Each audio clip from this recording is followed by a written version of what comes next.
2025년 12월 KBS 원가요 무대 녹화 현장에 송가인이 시스루 블랙 저고리와 청록색 자수 한복 드레스를 입고 중앙 무대로 걸어 나오는 단 3초 동안 수십 년 경력의 음향팀 스태프와 제작진은 물론 객석의 모든 관객마저 움직임을 멈추는 기이한 현상이 발생했다.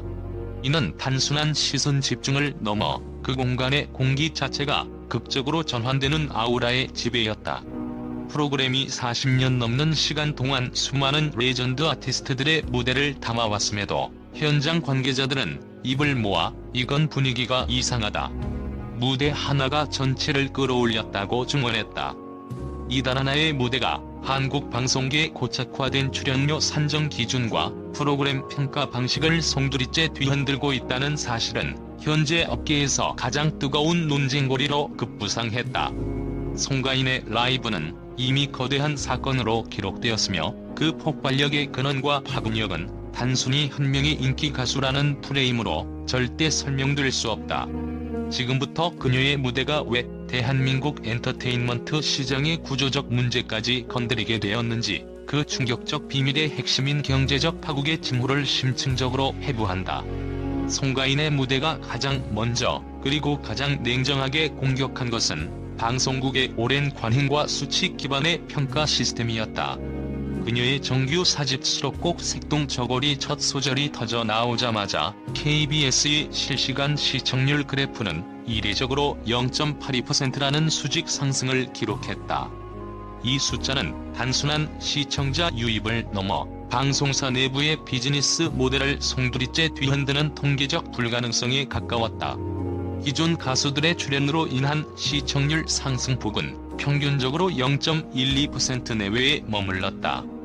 이는 방송국이 출연진을 통해 기대하는 콘텐츠의 선형적 증가 모델을 반영한다. 그러나 송가인의 0.82% 상승은 이 기준을 무려 7배나 뛰어넘는 경악스러운 격차다. 중요한 것은 이 0.82%가 프로그램 전체의 평균을 잠시 끌어올린 이벤트성이 아니라 녹화 직후부터 방송사 내부에서 전체 음향 볼륨이 달라 보인다는 정성적 평가와 함께 프로그램의 가치를 영구적으로 상승시킨 근본적인 변화로 인식되었다는 점이다. 현장의 베테랑 작곡가는 하나를 길게 끌 때 감정이 무너지지 않는 것이 무서운 실력이라 평했지만 방송국 경영진과 광고 영업본부 팀장들에게 이 0.82%는 실력을 넘어 시장 가치의 재정의를 강요하는 냉정한 통계적 압박이었다.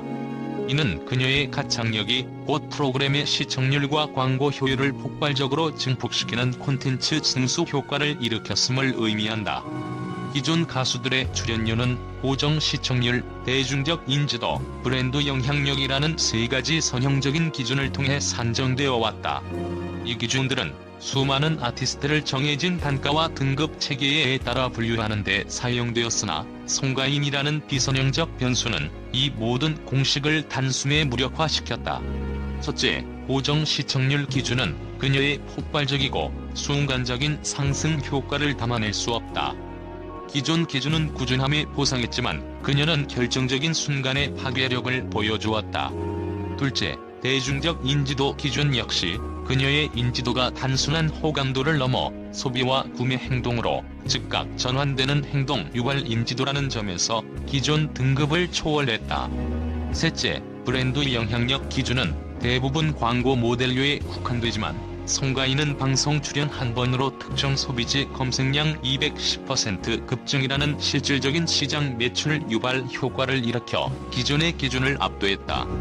한 출연자가 프로그램 전체의 화제 성과 시청률을 독점적으로 끌어올리는 현상은 통계학적으로는 이상치에 불과했지만 방송 산업계는 이 이상치를 수용하고 보상할 새로운 개념을 절실하게 필요로 했다. 그 결과 업계 내부에서는 프리미엄 페널티 특수라는 초유의 논의가 촉발되었다. PPS는 일반적으로 세계적인 스포츠 스타의 성과급 계약이나 첨단 기술 분야 전문가의 프로젝트 성공 기반 인센티브처럼 기존의 투입 시간 회수에 기반한 보상 체계 대신 결과와 파급력을 기준으로 월등히 초과하는 보상 기준을 적용하는 개념이다.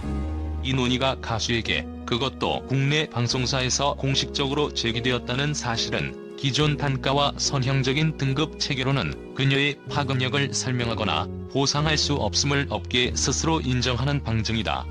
이는 그녀의 가치를 단순한 인건비가 아닌 프로그램 흥행의 필수 불가결한 선행 투자로 간주해야 한다는 암묵적인 선언이자 가수 이전의 시장을 움직이는 동력이라는 새로운 지위를 부여하는 것이다. PPS의 등장은 송가인을 기존 카테고리에서 완전히 분리하여 별도 카테고리로 구분해야 한다는 강한 주장으로 이어졌으며, 이는 곧 방송사 내부의 출연료 산정표를 제작성해야 하는 행정적 부담과 더불어 엔터테인먼트 산업 전반의 가치 측정 시스템의 혁명을 요구하는 구조적인 압박으로 번졌다. 송가인의 무대가 단지 높은 시청률을 기록했다는 표면적인 사실을 넘어 방송사의 재무 구조에까지 영향을 미친다는 분석은 더욱 충격적이다. 내부 분석 자료에 송가인은 단순히 출연한 것이 아니라 프로그램을 상승 자산화시켰다는 문구까지 등장한 것은 그녀의 무대가 4분이라는 짧은 시간 동안 단순 콘텐츠 소비를 넘어 프로그램 자체의 무형 자산 가치를 영구적으로 높이는 일종의 지분 참여 효과를 발휘했음을 의미한다. 재무회계적 관점에서 본 비용과 자산의 근본적 차이. 일반적인 가수 출연료는 방송사의 비용 항목으로 처리된다. 이들은 단발적인 콘텐츠 생산에 투입되며 그 효익이 해당 회계 기간 내에 소멸하는 소모성 소비재와 같다. 그러나 송가인의 무대가 창출한 가치는 그 성격이 완전히 다르다. 방송 직후 송가인 관련 온라인 클립의 총 조회수는 180만 회를 돌파했고, 이는 콘텐츠의 장기 수명 가치를 극적으로 끌어올리는 효과를 낳았다. 무형 자산의 핵심 가요 무대 브랜드 가치의 영구적 상승. 더욱 중요한 것은 가요 무대 공식 채널의 구독자 수와 장기 트래픽의 증가다. 이는 일시적인 시청률 버프가 아니라 프로그램 자체가 보유한 브랜드 자산 가치가 영구적으로 향상되었음을 의미한다.